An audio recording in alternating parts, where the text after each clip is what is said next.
sehat dan salam sejahtera untuk kita semua.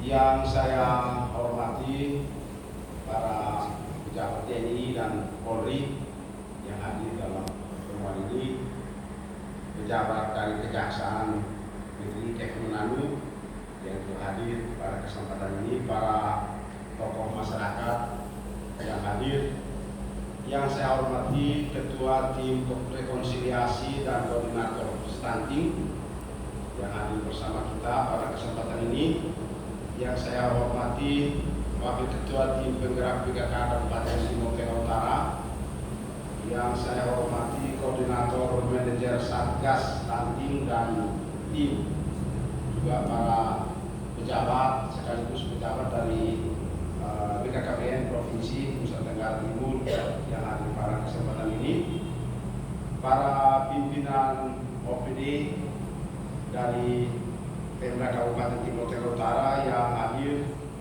para camat kalau ada, para tim Satgas atau tim percepatan penurunan stunting di Kabupaten Timur Tengah Utara, tingkat kabupaten, kecamatan dan juga desa yang hadir pada kesempatan ini. Singkatnya, Bapak Ibu hadirin sekalian yang saya hormati dan saya kasihi.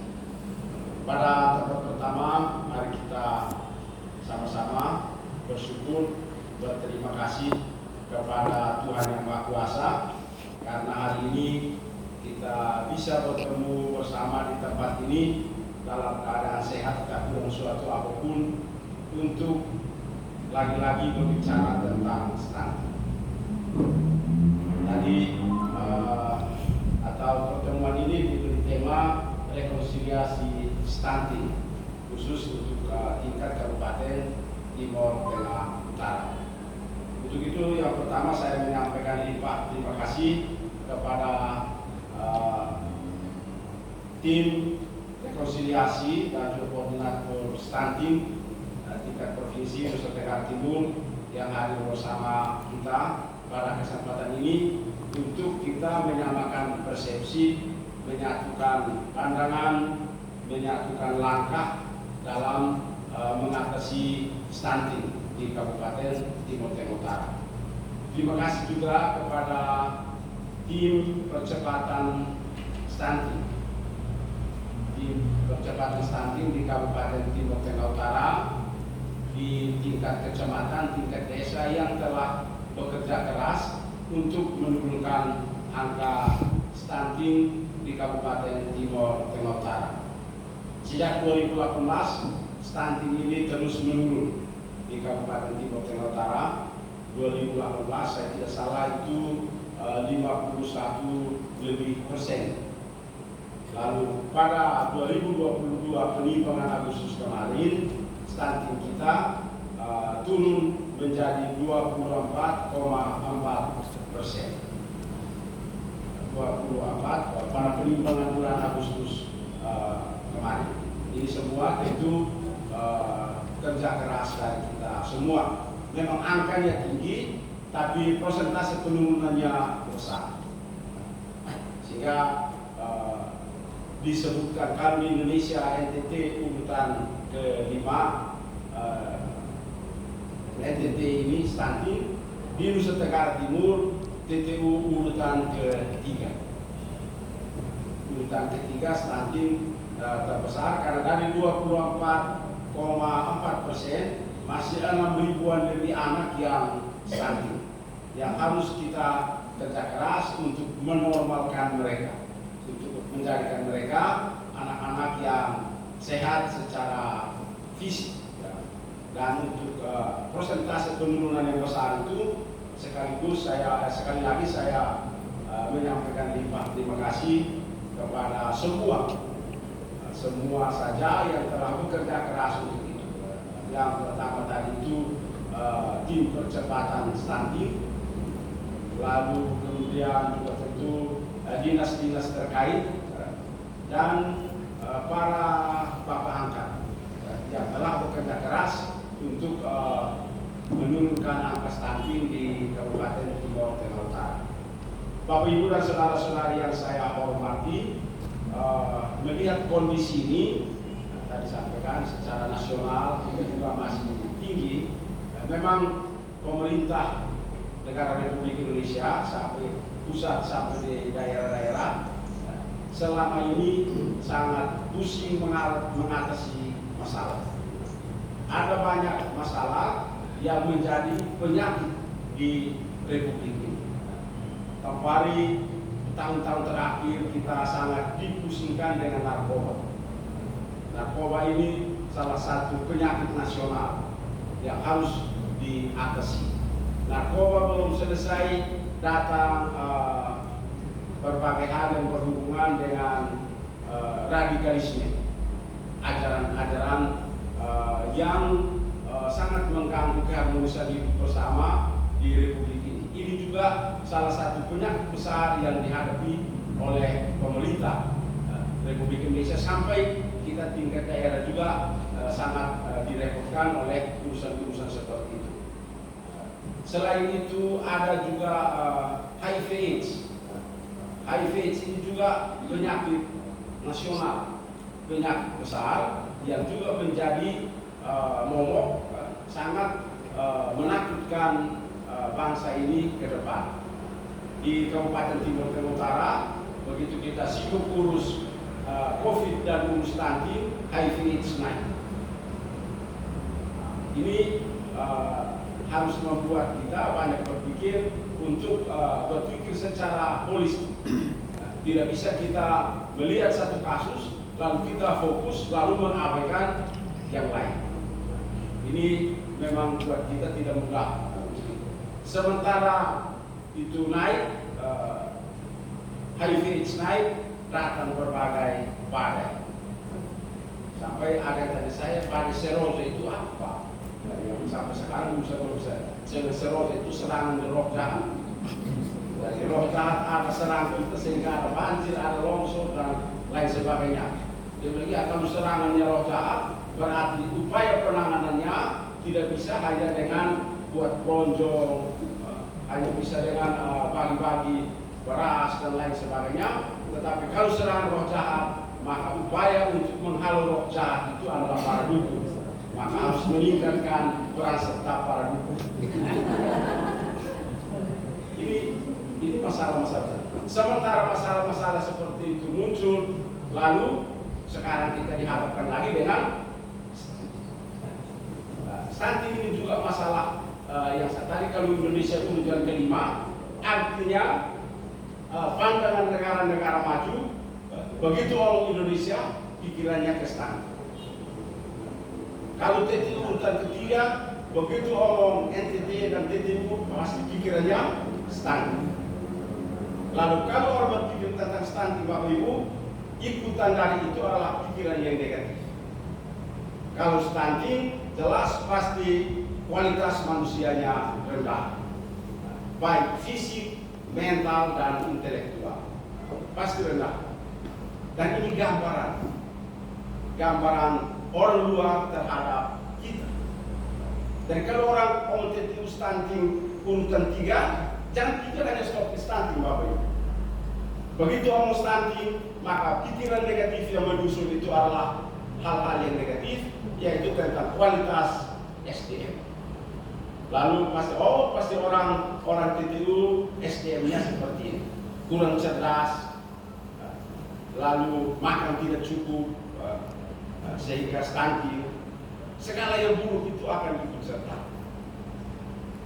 Ini yang membuat kita harus berkumpul seperti ini untuk berpikir dan bertindak.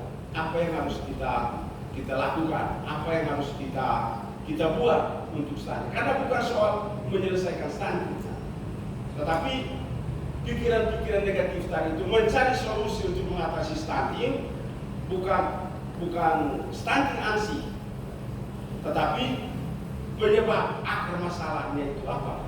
Kalau penyebabnya adalah karena dia kurang pangan, maka kita harus bekerja untuk daerah ini kelimpahan pangan. Kalau penyebabnya adalah banyak pangan, tapi SDM tidak mampu untuk mengolah, maka kita harus bekerja keras untuk mengajar bangsa ini untuk tahu mengolah makanan itu menjadi makanan yang bergizi. Kalau SDM-nya kurang air minum, maka kita harus siapkan air minum yang cukup. Maka sejak lama saya sudah ngomong, semua dinas itu harus ada siap air minum di situ. Rumah sakit, dinas kesehatan, omong tentang stunting, omong tentang minum air harus banyak, tapi di ruang tamunya tidak ada air minum. Iya. Di rumah sakit orang datang duduk berjam-jam untuk bisa berobat, air minumnya tidak ada. Lalu di luar dia ngomong tentang pencegahan stunting. Ini jadi saya rasa Bapak Ibu kita semua sudah diajar tentang bagaimana menyelesaikan persoalan mulai dari akarnya, bukan di permukaannya. Selama ini kita hanya lihat permukaan, maka sering saya katakan outputnya kita kejar, tapi outcome-nya kita tidak urus. Yang pentingnya programnya selesai, proyeknya selesai, lalu laporan saya 100% realisasi anggaran, outputnya minim. Outcome-nya minim, manfaatnya tidak ada. Ini yang membuat berbagai persoalan yang saya sebut tadi itu tidak akan selesai, tidak akan berakhir. Kalau cara kerja kita seperti ini, maka kita kerja sampai waktu kami mati amin, tidak pernah akan kita menyelesaikan masalah-masalah yang kita hadapi di daerah ini. Harus kita berpikir. Lalu tadi disampaikan, karena ini rekonsiliasi, tadi disampaikan oleh koordinator stunting provinsi bahwa kita menyamakan persepsi, betul. Karena pandangan kita tentang stunting ini juga beda-beda. Pemahaman kita tentang stunting ini juga beda-beda. Karena itu yang perlu kita rekonsiliasi, satu, persepsi, satu. Tapi kedua juga semangat kita. Semangat kerjasama bagaimana untuk bisa mengatasi stunting. Kalau kita mau urus stunting, tapi pikiran kita lari ke proyek, maka tidak akan selesai. Masalah stunting harus menjadi masalah masyarakat semua, bukan masalah pemerintah. Kalau hanya masalah pemerintah, maka masyarakat akan hanya tunggu menada. Kita pergi buat demo, ibu-ibu PKK atau tim-tim percepatan dan juga tim kader-kader posyandu yang ada, buat demo masak-memasak supaya ibu-ibu juga bisa urus masakan yang bergizi bagi bayinya. Demo dia sudah tahu, caranya dia sudah tahu. Dia mau masak makanan tidak ada. Lalu kita harus kasih lagi bantuan. Jadi hidupnya seluruhnya itu tunggu menara. Dan kalau pendidikan kita melatih masyarakat untuk terus menara, maka tidak pernah akan selesai seluruh persoalan. Dan sekarang hasilnya apa Bapak Ibu? Kelapa satu buah jatuh kasih lubang seng satu lembar, surat ke bupati mohon seng satu lembar untuk perbaikan yang rusak.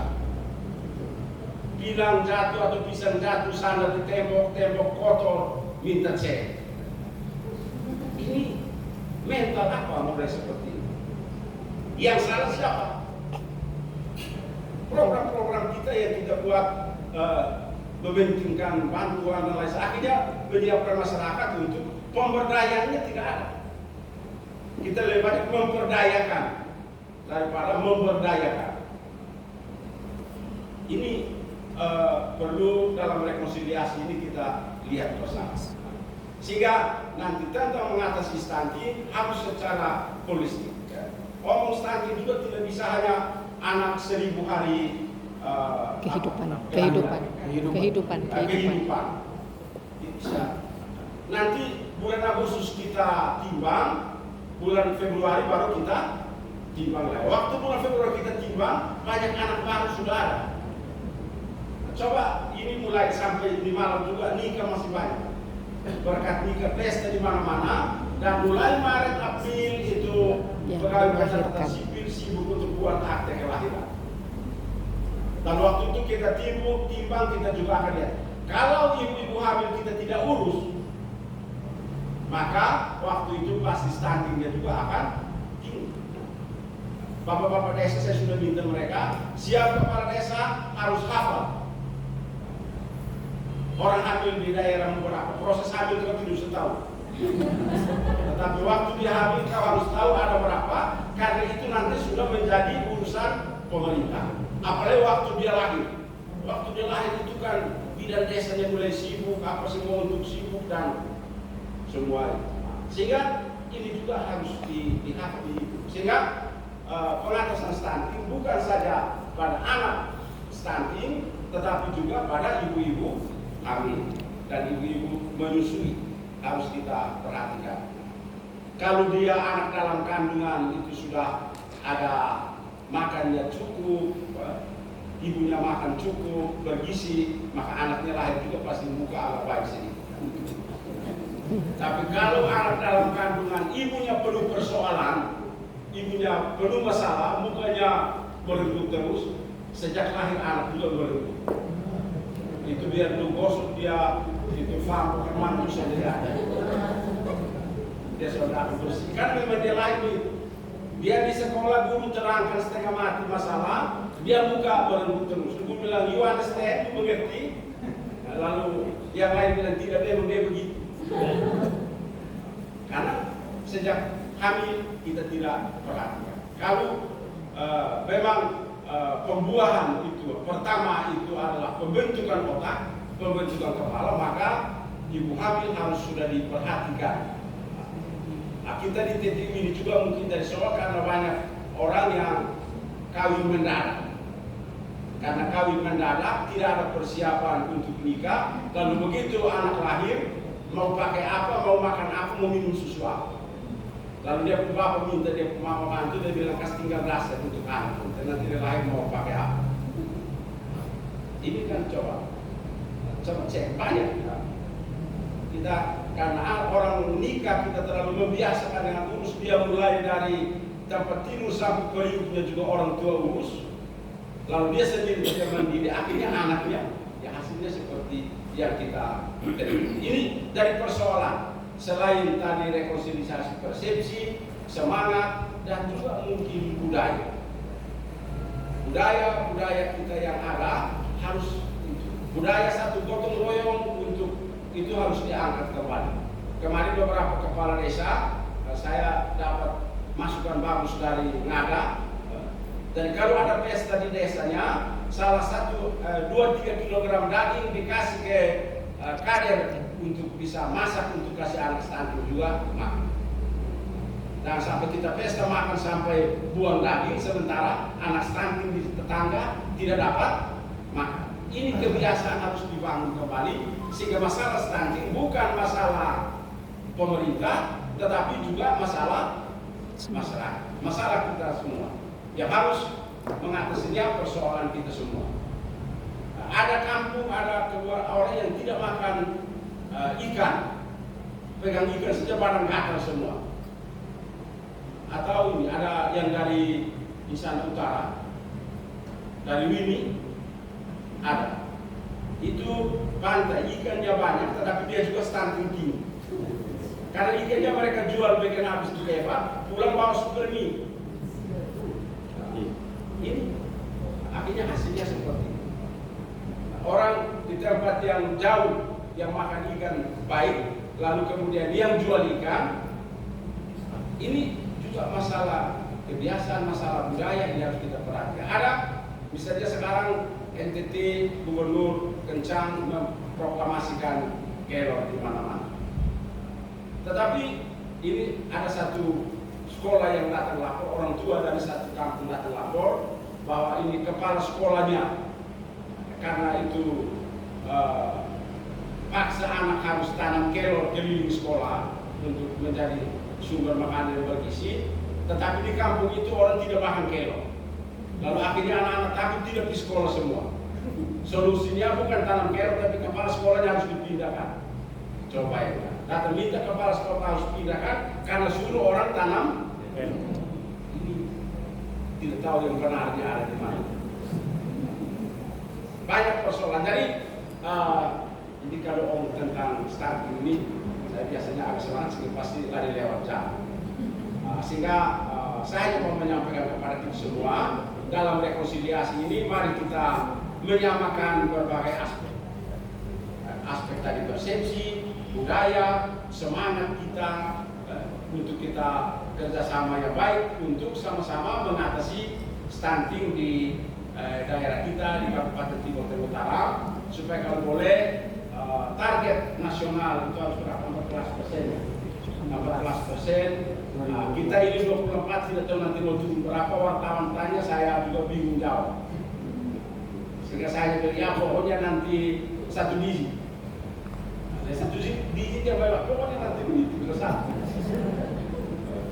Modelnya seperti itu karena memang masih agak tinggi, tetapi saya percaya ya, dengan hasil yang kita capai pada hasil penimbangan yang baru lewat, kalau semangat ini kita tingkatkan, nanti dalam pertemuan ini, dalam FGD besok, kita menyamakan persepsi apa yang masih harus kita buat ya, supaya hasilnya pada hasil penimbangan berikut itu sudah menjadi lebih turun. Kalau dia sampai 10 juga sampai 14% seperti target nasional, artinya kita juga tidak terlalu menyumbang hal yang buruk kepada bangsa dan negara ini. Jangan sampai kita juga dianggap bukan menyumbang yang baik. Hari ini hari pahlawan, kita harus berjuang untuk mengatasi berbagai persoalan, tapi kita bukan mengatasi, tapi kita duduk di atas masalah itu sehingga orang yang hidup tambah berat. Ini kan tentu tidak bisa seperti itu. Ini satu pokok pikiran yang dapat saya sampaikan pada awal pertemuan pada hari ini, dan dengan memohon berkat dan penyertaan Tuhan Yang Maha Kuasa, kegiatan rekonsiliasi stunting tingkat Kabupaten Timur Tengah Utara yang dimulai hari ini tanggal 10 November saya nyatakan dibuka secara resmi. Terima kasih. Wassalamualaikum warahmatullahi wabarakatuh. Om Santi Santi Santi Om. Namo Buddhaya. Salam, salve, dan salam kebajikan untuk kita semua. Selamat siang.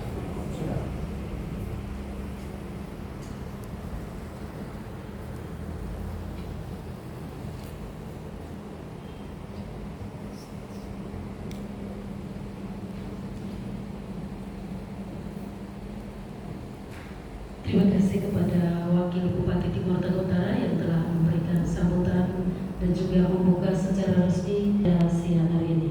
Bapak Ibu hadirin yang kami hormati, dengan demikian rangkaian seremonial pembukaan kegiatan rekonsiliasi stunting tingkat Kabupaten Timur Tengah Utara pada siang hari ini selesai, dan acara akan dilanjutkan dengan bimbingan pemaparan materi dan juga diskusi.